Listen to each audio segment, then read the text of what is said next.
What is up, guys? This is Water Zero here with my F1xl Season 8 Round 7 League 3 highlights of Canada.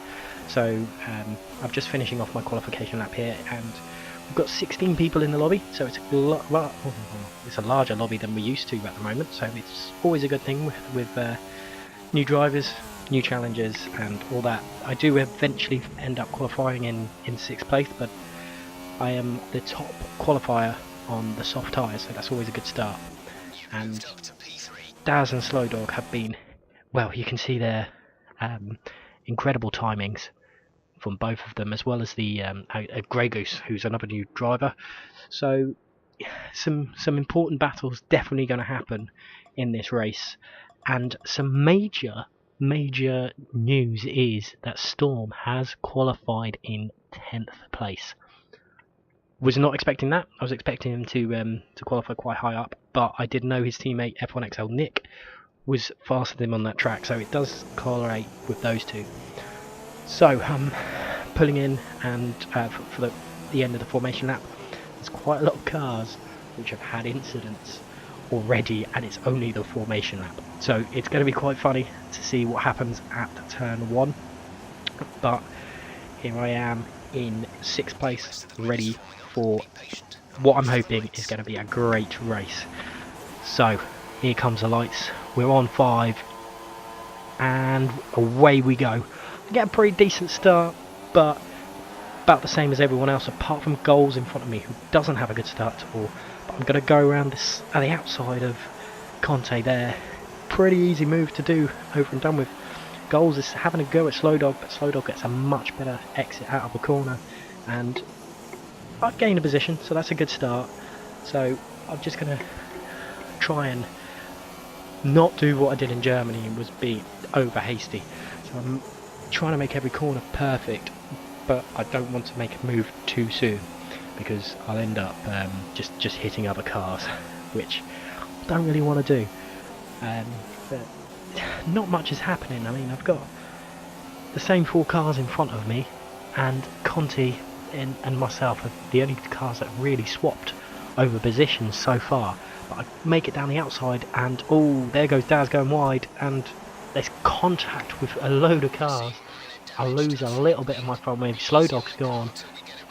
Goals has damaged my front right of the wing. It is telling me to pit, but I'm not going to bother. I've got Conti there. I have a little look for a move there, but Goals is really slow out of the corner on the last chicane, and I'll make the move. So I'm up to 3rd, and I'm gonna go for a dive. I've got to go for a dive bomb. I'll make the dive bomb stick, and it's only just. But Daz is still in the lead of the race. He's had a brilliant qualifying. He got pole, so that's brilliant for Daz. But so I make 2nd place, which I'm happy with, as I am on the slower tyre, so I can go a little bit further into the race. However, Daz and I, just for good 8 laps, as soon as I do gain a couple of seconds, Daz would respond, and it was crazy. It was good couple of laps, but Stens was brilliant. He kept on pushing me, so I had to make a move on Daz. I go for the outside in ambitious move here. Oh, only just make it stick, and I remember Daz saying to me, don't try it, but I tried it and I trusted Daz, which is good. It's nice to trust the driver and not to hit you off, so fair play to Daz. Brilliant driving, well done mate. So I'm in the lead of the race, but that's because Stens has been pushing me, which in effect has worn my tyre life out larger than I wanted to. So I don't think I was going to go well. My pit stop strategy is in the balance at the moment, but it is only lap 10, so I've got plenty of time. I know even if I pit now, my softs would take me to the end. I know that much. But will Daz? I think Daz is gonna leave me alone now. I've got to make as much time up as possible. But it's lap 14 and Daz is gone, and I've got to hold off Mr. Stens. He is incredibly fast on this track. I've raced him at Austria as well, and he was incredibly fast there. But he goes to make a move up the outside there. I have to cover him off, and this is going to put my test to the limit, because he's driving incredible. It's been a couple of laps where he's been attacking attacking me, and this is the major lap where he literally goes full throttle at me, and every part of the track I've got to be wary where he is, because he just seems to be hitting every apex perfectly. He's just got it in the locker, and it's incredible. I've really enjoyed every battle I've had. I've had a massive battle with Daz already, and then I've got a battle with Stens, and I've just had to put the car in the right place. But just behind Stens is the championship leader. From nowhere, he's on us, and I couldn't believe it. But Storm, I say thankfully, Storms and Stens have a little bit of an issue there. Storm crashes out a little bit, spins, which saves me a little bit. But I say that Stens is right on me.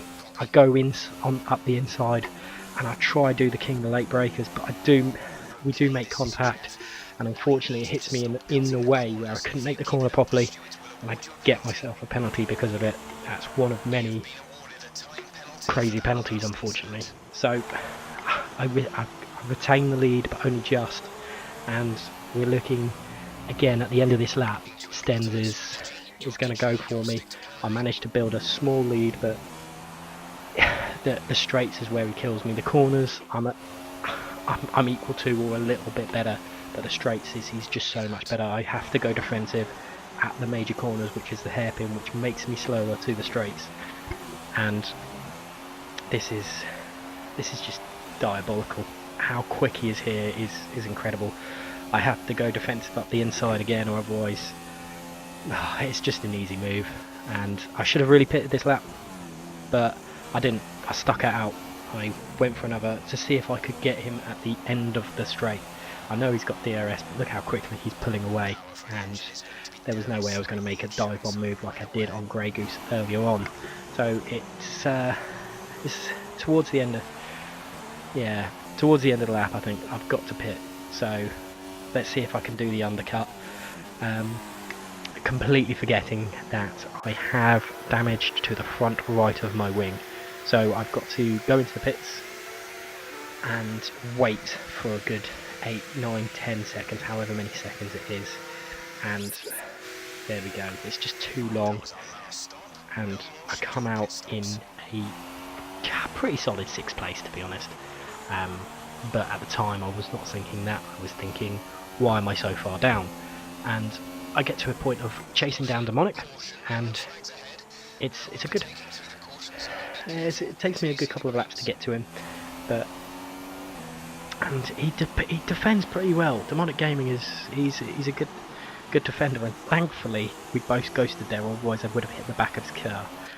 But I get a good slipstream up here, and I really should make a proper move, but he just seems to have a little bit more straight line speed than I do, so it's probably the setup we used. He probably used 5, I've used 4, so that could be why there.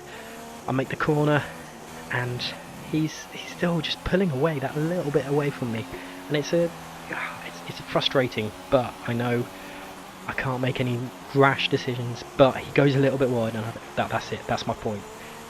There's the space, and I've got to make do and go for it, and he's still there, but I go for the King of the Lake breakers again, and there's not very many people who can break later than me in this league at the moment, which I'm really thankful for, because it's made me some really good positions, and in the end got me some points when I probably shouldn't have got those points. But now here I am, P5, but I do have a fair few penalties to my name, and I've got Grey Goose behind me, who's been quiet.